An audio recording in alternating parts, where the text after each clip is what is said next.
Na mtazamaji, karibu. Mwenzangu ni Yula Nzale, tayari kwa taarifa hizi kwa ishara. Mie nafahamika kama Rashid Abdalla.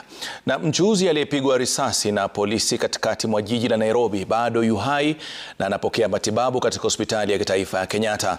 Familia yake, baada ya kumtembelea katika chumba cha ICU katika hospitali ya Kenyatta, imeelezea kuwa Boniface Mwangi Kariuki anaendelea kupigania maisha yake.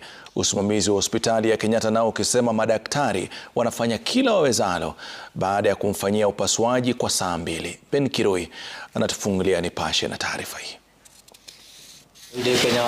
Umekuwa ni wakati mgumu kwa John Kariuki Nyambura, babake Boniface Mwangi Kariuki, mchuuzi aliyepigwa risasi na afisa wa polisi katikati mwa jiji la Nairobi siku ya Jumanne.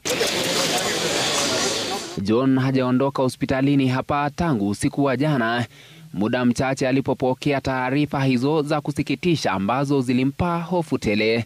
Taarifa alizopokea ni kwamba mwanawe alikuwa amefariki. Nimelala huku juu nilikuja jioni kitu saa 4.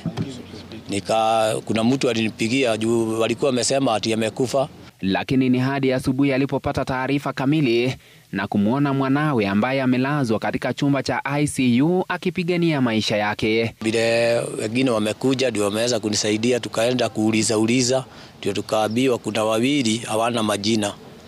Lakini sasa nitaenda niangalie wote wawili. Nikaangalia wote wawili, nikaona mmoja na nikaona ni yeye.